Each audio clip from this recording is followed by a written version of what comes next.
Craft Ideas, and this is your Monday morning brief. Last week I talked about the importance of using your doodles and sketches in a sketch pad into your design work. Well, taking my own advice, I was doodling one day, and I came up with these really cute little yoga guys.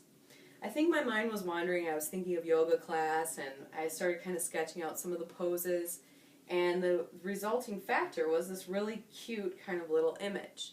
And I thought, I wonder what I could do with that. Well, I've been seeing a lot on printmaking and making your own stamps, so I thought, why don't I turn the yoga guy into a stamp?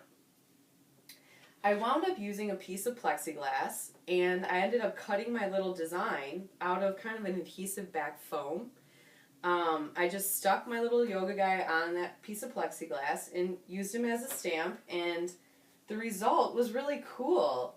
I just stamped on black cotton fabric, and I love the pattern, and I love how it kind of turned out. And my yoga guy is in all different directions. I used yellow and red paints, and I just love it.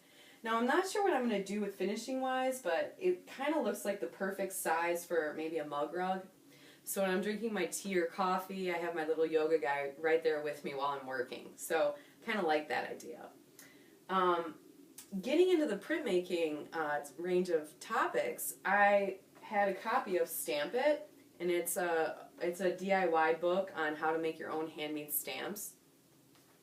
There's some really great ideas in it, and so I learned that you can actually make stamps out of erasers. So a pink eraser, a white eraser, you're pretty much just going to carve your design into the eraser, and then you can then use the raised area as your stamp. Well, I mean, that was just awesome because I had a white eraser and I had a nice chunk, so I gouged out just a design using a craft knife.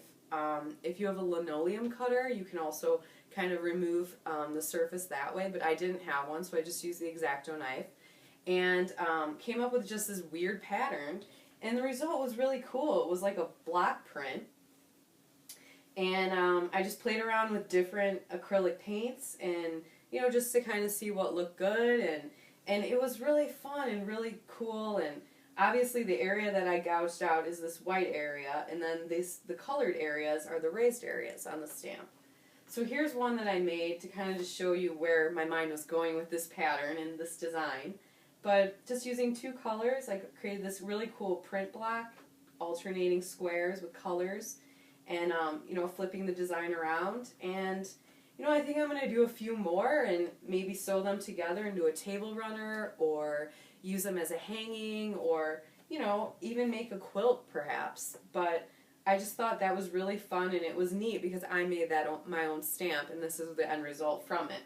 So if you have any tips on making your own stamps or on printmaking, please send me an email. I'd love to hear about them.